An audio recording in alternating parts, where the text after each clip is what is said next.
Fight for your examination. कहने का मतलब है कि ठंडा तो बहुत पड़ता भाई, लेकिन फिर भी तो हम लोग के जो एग्ज़ाम बा ना बाबू वो बहुत ज़रूरी बा। तो ठंड वंड के छोड़ के सब बस एग्ज़ाम पर फोकस कर जा।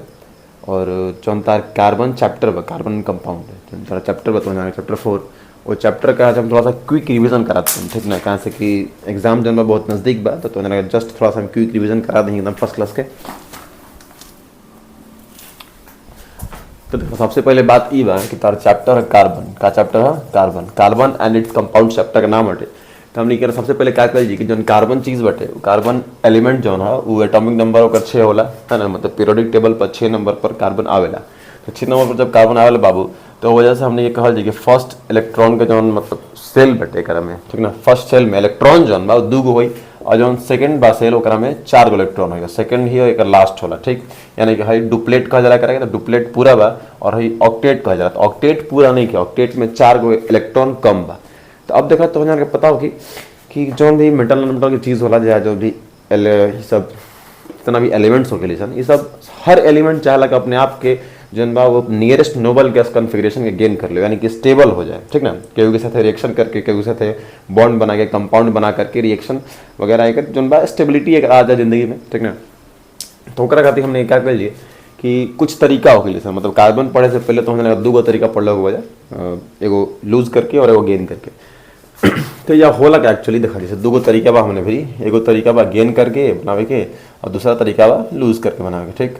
तो ये देखा जी कि हमने कौन सा तरीका अपनावता है ये चीज़, ठीक बा, ठीक बा। देखा बाबू बात ऐसा बटे जा कि अगर कार्बन मान लो जैसे जो ऑक्टेट वाला सेल बा एक में 4 गो इलेक्ट्रॉन बा, ठीक, और 4 गो इलेक्ट्रॉन अगर ले ली तो का हो, देखा जी 4 इलेक्ट्रॉन दे दी तो का हो। इसे मान लो हमने ये बात कर रहे हैं, सबसे सिंपल एग्जांपल आदमी हमेशा NaCl के लेवलन। तो NaCl में बाबू तारा पता हो कि पहला सेल में 2 गो इलेक्ट्रॉन बा, ठीक, पहला लास्ट वाला सेल में एक मतलब हमें 8 गो और 8 के बाद फिर 1 गो इलेक्ट्रॉन हो में। तो 1 गो इलेक्ट्रॉन पर बहुत आसान बा, इलेक्ट्रॉन लूज कर दे वाला, ठीक ना, लूज करके Na+ बना वाला। वही तरह से कार्बन भी ऐसा काम कर सकता है, लेकिन कार्बन ऐसा काम ऐसे ना करला। कहाँ से कि अगर चाहो अगर 4 गो इलेक्ट्रॉन के लूज कर, मतलब अगर 4 गो इलेक्ट्रॉन के लॉस कर चाहो कार्बन, तो लॉस करेगा कि हाई अमाउंट ऑफ एनर्जी चाहिए जौन के एकरा के मिल ना पावेला, ए वजह से कार्बन लॉस ना करेला। दूसरा चीज हो गई क्विक रिवीजन, जल्दी जल्दी बता दें थोड़ा। तो ई तो काम होई ना। दूसरा तरीका बा कि 4 गो इलेक्ट्रॉन ले लो, का करे कार्बन 4 गो इलेक्ट्रॉन ले लो, और 4 गो इलेक्ट्रॉन ले करके फिर अपन जो ऑक्टेट वगैरह पूरा कर ले। ये हो सकता है, लेकिन इहो ना कर पावेला। क्या है यहाँ से की तरह पता हुआ जब electronic configuration, sorry atomic number, जब एटॉमिक नंबर जो बा 6 है, ए वजह से प्रोटॉन भी 6 हुई और इलेक्ट्रॉन भी 6 हुई। अब अगर 4 गो इलेक्ट्रॉन ले लेता, 4 गो इलेक्ट्रॉन ले लेते तो क्या हो जी, प्रोटॉन 6 गो हो जी और इलेक्ट्रॉन 10 गो हो। तो 6 गो प्रोटॉन के साथ 10 गो इलेक्ट्रॉन के होल्ड करी, काफ़ी हो बहुत बड़ा बात बटे, और इहो कार्बन से होना पावेला। तो सवाल है ई बात, कार्बन जब लूज ना करी, गेन ना करी, तो फिर कार्बन करी क्या। तो ओकरा खातिर हमने भी तरीका बा कार्बन के खोज ले साइंटिस्ट खोज ले। वो तरीका है तीसरा तरीका, और अगर हम निकल जाए शेयरिंग ऑफ इलेक्ट्रॉन, ठीक बा। मतलब एक शेयर कर जैसे मतलब नली ही नदी ही, बस थोड़ा सा बात घुमा फिरा करी कि आधा आधा काम कर लिया हमने के, तो हम थोड़ा सा ले ला हम तरफ दे जैसे ना हमने बात करना चाहें। तो कार्बन एक्चुअली करी क्या, देखा समझिए बात है। कार्बन क्या करी, संभाल हम कार्बन है, ठीक, हम क्या करम, हमरा अगर केहू से बॉन्ड बनावे के बाद तो हम क्या करम कि हमरा 4 इलेक्ट्रॉन तो चाहबे करी, लेकिन पूरी तरह से हम ना लेम और ना ही पूरी तरह से हम अपन देम। तो हम क्या करम कि हमरा कुछ दिखिए कोनो दूसरा एलिमेंट, हम कहीं के जैसे बेवकूफ़ बनाए। क्या बेवकूफ़ बनाम की से, एगो हमारे मतलब सिक्का बने, ठीक ना। हम सिक्का कैसे फेंक दें, ठीक, सिक्का लेके से फेंक दें। जब हम सिक्का फेंकम तो दूसर कंपाउंड एलिमेंट हो जवन, तो वो दूसर एलिमेंट जन बा वो चाहे कि आके हमारे साथ है वो हमारा सिक्का उठा लो। तो हम क्या करम कि सिक्का तो हमारे बढ़ ले, ओकरा के साथ सिक्का ओकरा के देम, लेकिन फिर साथ तो ओकरा के लपेट ले। हम कहब तू हमारे साथ रह, तू कहीं जो मत, हमारे साथ मिल करके हम काम कर जाओ। तो कार्बन ऐसा नहीं काम करला। कार्बन क्या करी, जैसे देखा कार्बन ही जन बा एक 4 गो इलेक्ट्रॉन एक आटोमोस्ट सेल में बैठे, ठीक। अगर मान लो हमने एक बात कर जाओ, कार्बन अगर हाइड्रोजन के साथ जब बॉन्ड बनाता तो क्या काम करी। तो जब हाइड्रोजन के साथ कार्बन बॉन्ड बनाई तो हाइड्रोजन के पास भी 1 इलेक्ट्रॉन होला, है ना। तो 1 इलेक्ट्रॉन आगे मान लीजिए, ठीक। तो अगर मान लो हाइड्रोजन चाहिए इसी जगह से ले लिया, तो हाइड्रोजन तो ले ली अपन 2 गो ऑक्टेट डुप्लेट तो पूरा हो गया हाइड्रोजन के। तो हाइड्रोजन के जब डुप्लेट पूरा हो गया तो हाइड्रोजन चाहे कि हम कार्बन से दूर हटी, लेकिन कार्बन बहुत साथी आदमी। कार्बन क्या करी, कार्बन कहे कि बाबू तू अपने नहीं हम एकदम आइडेंटिकल ट्विंस, तू अपन अपने नहीं 3 गो और एटम के बुला दे, ठीक। तो हाइड्रोजन क्या करी, फोन करके अपन 3 गो और आदमी के बुलाई, तीनों एटम के संग। तो एगो हेजा एटम आ जी हाइड्रोजन के, फिर एगो हेजा एटम आ जी, फिर एगो हेजा एटम आ जी, हाइड्रोजन के इलेक्ट्रॉन हो गई, आउटर मोस्ट में एगो रहला, ठीक। अब सारा हाइड्रोजन का करिएसन एक इलेक्ट्रॉन ले लिएसन, ठीक, ले लसन, कार्बन एक नहीं दे दी कहीं ठीक बल्ला तो जाना, लेकिन फिर अब कार्बन क्या करी, अब कार्बन एगो एकलौता हाथ पर बढ़ाई, बड़ा वाला हाथ, तो बड़ा वाला हाथ किसे बढ़ाई, कार्बन का करी कि अब हेजा से लेकर के पूरा बड़ा सा सर्कल बना दो, एक के इलेक्ट्रॉन डॉट स्ट्रक्चर भी कहा जाला। अब देखो तो काउंट कर सकता सिंपली 1 2 3 4 5 6 7 और 8, तो कार्बन के 8 इलेक्ट्रॉन मिल गए, हाइड्रोजन के 2 इलेक्ट्रॉन मिल गए, यानी कि हमने के एगो कंपाउंड बन गई CH4 के और ये बैलेंस हो गई कंपाउंड। समझ आ गई बात, तो चीज़ क्लियर हो गई काहे का भइला कैसे भइला। और अगर साथ साथ हम तरह एक और चीज़ बता दें कि जब कार्बन अब अपन ऑक्टेट पूरा कर लस, ठीक ना, शेयरिंग करके ऑक्टेट पूरा कर लस, तो सवाल अगर ये पूछे कार्बन अपन ऑक्टेट पूरा करे खातिर कौन से नियरेस्ट नोबल गैस का कॉन्फ़िगरेशन गेन करेला, तो करा कि हमने कहल जी नियोन। क्या कहल जी, नियोन, मतलब कार्बन के समीप, कार्बन के पास नियोन गैस बैठे जो ना कि कार्बन इलेक्ट्रॉनिक कॉन्फ़िगरेशन गेन कर लेवला। ठीक है, बात समझ आ गई। तो पहला चीज हमने की जौन रही हमने हो गई काहे कार्बन कोवेलेंट बॉन्ड बनावेला और कौन तरह के होला कोवेलेंट बॉन्ड। ओकरा बाद अगला टॉपिक बा बाबू, अगला टॉपिक तो है बाटे डबल बॉन्ड, सिंगल बॉन्ड और ट्रिपल बॉन्ड के। सिंगल डबल मतलब ट्रिपल बॉन्ड की बॉन्ड्स कैसे बनली सब, ठीक ना।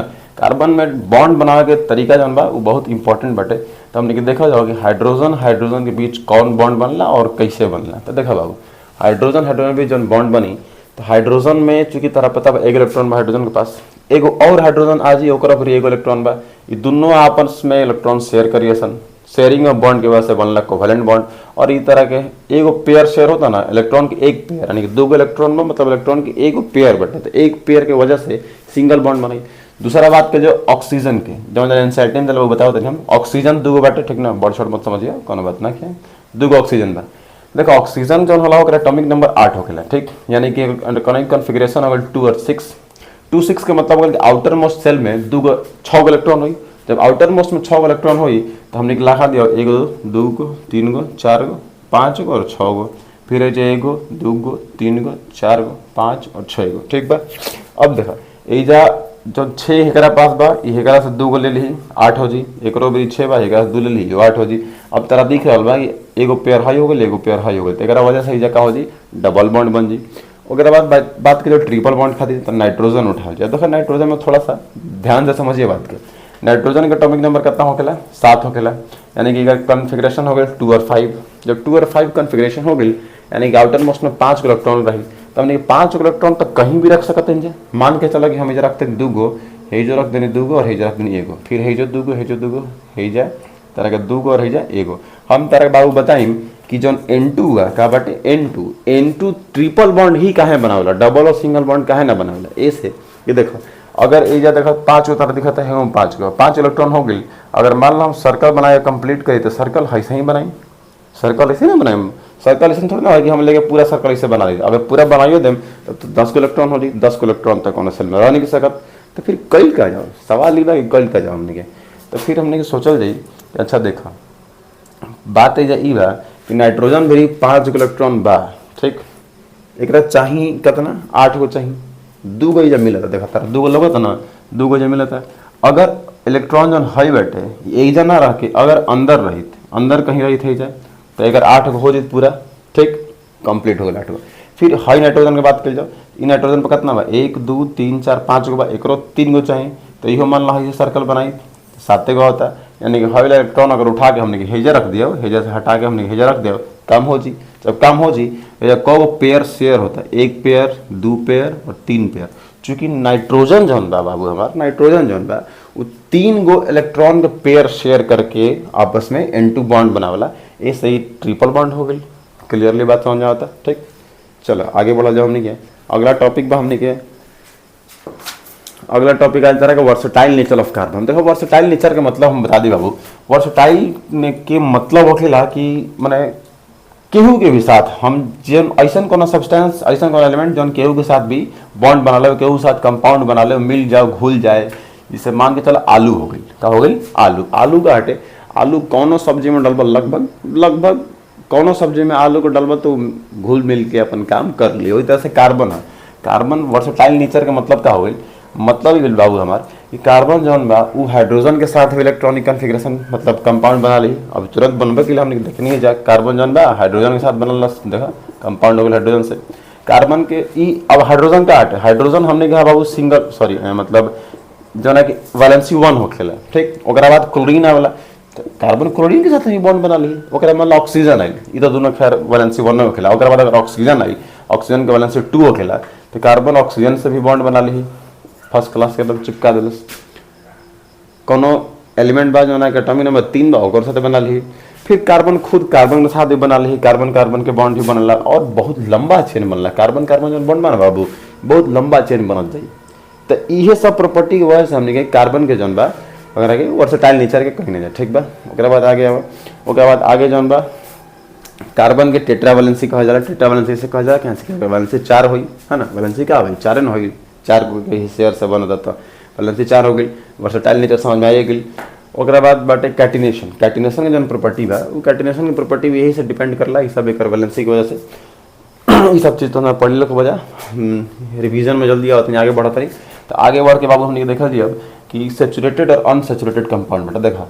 तो अभी सिंगल बॉन्ड है दिखता है सिंगल बॉन्ड वाला कंपाउंड के हमने की सेचुरेटेड कह दी और डबल वाला बॉन्ड वाला जो कंपाउंड हुई वगैरह के हमने की अनसेचुरेटेड कह दी। डबल बॉन्ड में अनसेचुरेटेड में डबल बॉन्ड भी आवेला और ट्रिपल बॉन्ड भी आवेला। जैसे मान लो कोनो कार्बन कार्बन के बीच ट्रिपल बॉन्ड लागल बाटे और कोनो कंपाउंड एग्जांपल आगे देम तो ओकरा के हमने के ट्रिपल बॉन्ड कह दी और वो अनसेचुरेटेड कार्बन के कंपाउंड होगी ठीक बा। आगे तो ओकरा बाद बाबू हमने के पढ़े के बाद चेन ब्रांचेस और रिंग्स के मतलब बता दी पहले देखा। जैसे कार्बन जौन बा बाबू कार्बन जौन बा उ का करी लंबा चेन बना ला देखा। कार्बन के लंबा चेन हो ठीक ऐसे ऐसे चेन बनल चल जी। एकरा में एलिमेंट्स अपन लागत दिए जौन एलिमेंट होई वैलेंसी के हिसाब से 1 2 डबल 1 ट्रिपल 1 सब लागत दी। तो ई लॉन्ग चेन हो गई। लॉन्ग चेन के साथ कार्बन के जौन बाटे रिंग बनला तो रिंग ऐसे बनला ठीक बा। ई रिंग है कार्बन के ठीक अभी मान ला कार्बन के रिंग हो गई। ओकरा बाद ब्रांच होई तो ब्रांच किस होई बाबू ब्रांच एकरा कहल जाला देखा 1 2 3 हो गई मान ला 4 गो कार्बन हो गई हे जाओ कार्बन लग गई हे जाओ कार्बन लग गई एकरा हमने के ब्रांच चेन कहल जी। तो जना पता हो खैर सब। ओकरा बाद कार्बन मान ला है लाइन से और बाइसन ठीक एक कार्बन हो गई नीचे वो कार्बन आ गई फिर वो नीचे कार्बन आ गई। तो एजा से जौन हई गइल बाटे हई वाला सिंपल जौन दिखता है एकरा के हमने ब्रांच चेन ना कहल जी एकरा के लॉन्ग चेन ही कहल जी कैसे कि एक जगह मुड़ल बा। जब एक जगह मुड़ल रहला तो ओकरा लॉन्ग चेन ही कहल जाला ब्रांच चेन ओकरा के ना कहल जाला ठीक। ओकरा बाद बाबू तो कुछ कंपाउंड बाइसन तो वो कंपाउंड के हम तो का नाम बता दें। जैसे मान लो मिथेन बा जौन तरह के दिखा था ना हाई पेज में जौन तो दिखा था मिथेन इथेन प्रोपेन एक बारे में हम बताते हैं तरह के 3 गो ग्रुप होला ठीक ना 3 गो ग्रुप होकेला जना 3 गो ग्रुप में ओकनी के जनरल फार्मूला हो गई सन ओकनी हम बतावत नहीं कैसे आखिर हमनी के कार्बन के जौन कंपाउंड बाइसन जना का हाइड्रोकार्बन कहीं ना जा वो हाइड्रोकार्बन किस तरह से बाटे अब इम्पोर्टेंट बाटे। अभी खैर एग्जाम से रिलेटेड हमने की बात कर ली ज़्यादा डिटेल में ना जाए डिटेल में तो 11th तक पढ़े के बाद डिटेल में तो हम लोग पढ़े के रहे तो पहले से पढ़ लो के वजह अब सिर्फ एग्जाम से रिलेटेड ही हमने काम कर ली। तो ठीक बा तुरंत आओ टॉपिक पर देख बाबू टॉपिक पावर अब का हमनी के जौन कंपाउंड बाइसन 3 तरह के ओकनी के जनरल नाम जौन बाटे वो एगो कंपाउंड हो गई अल्केन हो गई ठीक। दूसरा कंपाउंड हो गई जना हमनी के अल्कीन कहल जी ठीक। और तीसरा कंपाउंड हो जना हमनी के अल्काइन कहल जी। बात समझ आ गई बाबू ठीक बा बात समझ आ गई। अब देखो पहला कंपाउंड बा एक जनरल नाम अल्केन है और एक जनरल फार्मूला जौन हो वो जनरल फार्मूला हो जी CnH2n+2 ठीक बा। ओकरा बाद हो जाओ जी CnH2n ओकरा बाद हो जाओ जी CnH2n-2। अब देखो एकरा के याद करे के तरीका बहुत सुंदर है बहुत छोटा सा बा बहुत सुंदर तरीका बा एकरा में ज़्यादा कंफ्यूज होके के जरूरत नहीं है। कैसे नहीं है तरा दिक्कत है जा CnH2n+2 हेजा +2 बा फिर ओकरा बाद हेजा 2 हटा दी है मतलब CnH2n हो गई फिर हेजा से फिर एगो 2 हटा दी है मतलब माइनस कर दी है तो CnH2n-2 हो गई। अब हमने क्या कर जाओ एक कार्बन सब पर रख के देखा जाए। जैसे फर्स्ट कार्बन है हमने रखल जाएगा देखा फर्स्ट कार्बन हमने के हेजा रखल जी कार्बन जब 1 रखल जी तो जगह हो जी C1 ओकरा बाद H 2 × 1 कितना हो गई 2 और +2 हो गई यानी कि क्या बन गई CH4 बन गई CH4 बन गई एकरा के मिथेन कहल जी। फिर दूसरा में अगर 1 रखा जाए कार्बन पर तो 1 हो गई और फिर H 2 1 जा 2 हो गई बन CH2 बनल क्या बन गई CH2 बनल।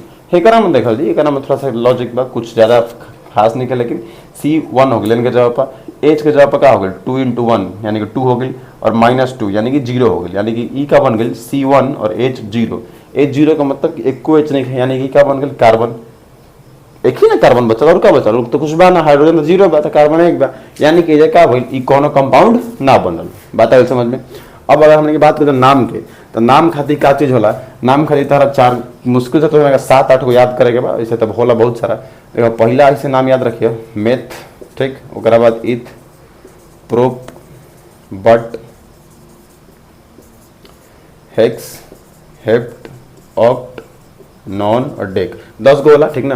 लेकिन तो 4-5-6-7 याद रखा जाए, मेथ, इथ, प्रोप, बट, हेक्स, हेप्ट, ऑक्ट, ठीक बा, 8 गो तक हो गई।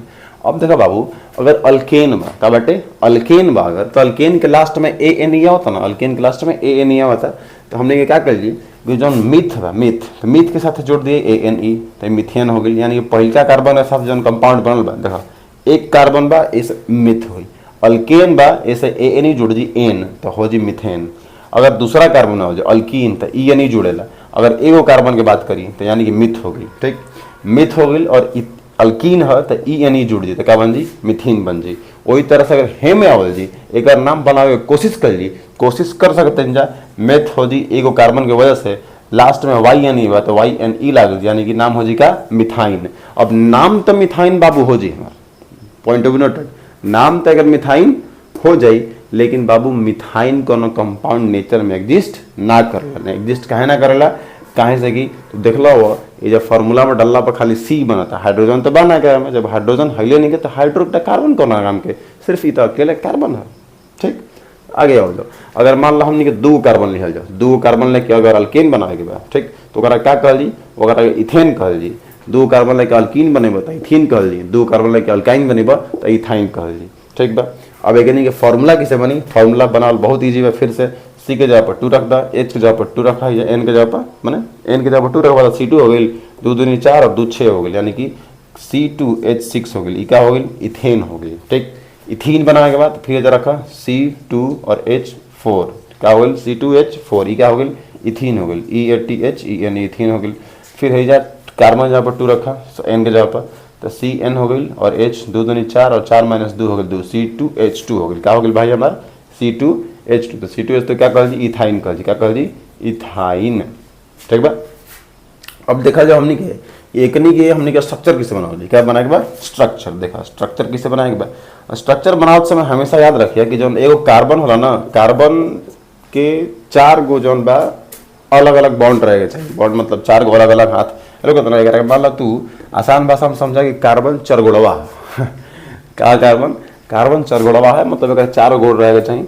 अब चारों पैर जो बा ना कार्बन के वो दोसर कोनो एलिमेंट के साथ अटैच रहेगा चाहिए, मान रहे हाइड्रोजन बात हमने के हाइड्रोजन रख दिल रही जा और ये क्या बनल रहे इथेन बनल रहे, ठीक। लेकिन हमने के अभी क्या बनाए के बा, सॉरी मिथेन बनल रहे, हमने के अभी इथेन बनाए के बा, ठीक ना। इथेन बनावे खातिर हमने कार्बन का गो चाहिए 2 गो चाहिए, देख भाई कार्बन 2 गो चाहिए, कार्बन 2 गो हो गई नहीं जाए बाकी ना, कार्बन 2 गो हो गई। अब जब 2 गो कार्बन हो गई, देखा 2 गो कार्बन ही हो गई, अब हमने क्या करे के बा हाइड्रोजन रखे के बा, तो हाइड्रोजन कौ गो बा C2H6 बा ना, C2H6 हाइड्रोजन 6 गो चाहिए, तो हेजा 3 गो हाइड्रोजन हो गई, हेलो बा ना 3 गो हाइड्रोजन। अब 3 गो जगह बचल हे जा और हे जा, तो हे जो हो गई कौ गो 1 2 और 3 6 गो हो गई हाइड्रोजन बन गई, ने क्या बन गई इथेन बन गई। अब ओकर बाद हमने इथीन बनाया, क्या बना इथीन, कार्बन 2 गो बा, देखा कार्बन 2 गो हो गई, ठीक। हाइड्रोजन 4 गो बा, जब हाइड्रोजन 4 गो बा हमने के फिक्स करे के एकरा में, तो मान लो कैसे कर दी फिक्स, एगो हेजा हाइड्रोजन हो गई, एगो हेजा हो गई, एगो हेजा हो गई, एगो हेजा हो गई, 4 गो हाइड्रोजन तो हो गई जे। तो जब 4 गो हाइड्रोजन ये हो गई, हाइड्रोजन के जगह खत्म, तो अब क्या कर दी, अब बीच में एगो बॉन्ड लगा दिए, बॉन्ड लगने के बाद काउंट कर लिया कि फार्मूला पर बैठा कि नहीं बैठत, ओकरा बाद हाइड्रोजन के चारों पैर लागत कि नहीं लागत, कहीं से कार्बन का है चरगोड़वा, तो कार्बन के चारों पैर चेक कर लिया, तो देखा हाई कार्बन पर कौ गो बा 1 2 3 4, ठीक बा। ओकरा हाई कार्बन देखा था 1 2 3 4, ठीक बा, यो बन गई हमने क्या बन गई इथीन बन गई।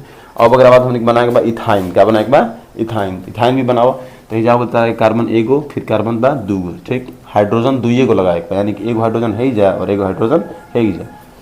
तो अभी तो बाबू हमने के क्या भइल बा, स्ट्रक्चर पूरा नहीं खेबल, स्ट्रक्चर पूरा काहे नहीं खेबल, कहाँ से एक कार्बन के चाहिए कौ गो हाथ, 4 गो हाथ कहो या पैर कहो, कार्बन के 4 गो चाहिए। अभी तारा कौ गो दिखाता, देखा हाई कार्बन पर 1 गो और 2 गो, हाई कार्बन पर देखा तो 1 गो और 2 गो, ठीक। अगर तो ऐसा सोचत होगा बाबू कि हेजा एगो लगा दियो बॉन्ड, ठीक। अगर तो ऐसा सोचत होगा ये जगह बॉन्ड लगा दिया तो ये बॉन्ड लगाओ कोनो बड़ बात नहीं है, लेकिन गलत हो जी। कैसे गलत हुई? कार्बन के साथ दूगो हो गए, लेकिन हाइड्रोजन के साथ दूगो कभी नहीं जा सकता। कहाँ से कि हाइड्रोजन के भाई जौन ये इलेक्ट्रॉन बा एक ही ना रही, हाइड्रोजन डबल बॉन्ड तो कभी बनाई ना। जब हाइड्रोजन डबल बॉन्ड ना बनाई तो हमने क्या कर लिया, हमने कि हाइड्रोजन को भेजा लगा जी, फिर काउंट कर लिए तो कार्बन के 1 2 3 को हाथ होता है, यानी वो देखो तो 1 2 3 को होता, एक और लगा था तो कितना हो गया 1 2 3 और 1 4, फिर 1 2 3 और 1 4, यानी कि दोनों कार्बन के 4 को हाथ हो गई और हाइड्रोजन के को हाथ हो गई। कंप्लीट हो गया स्ट्रक्चर। एजा तक समझ आ गई बटे, अगला बाद में देखेंगे।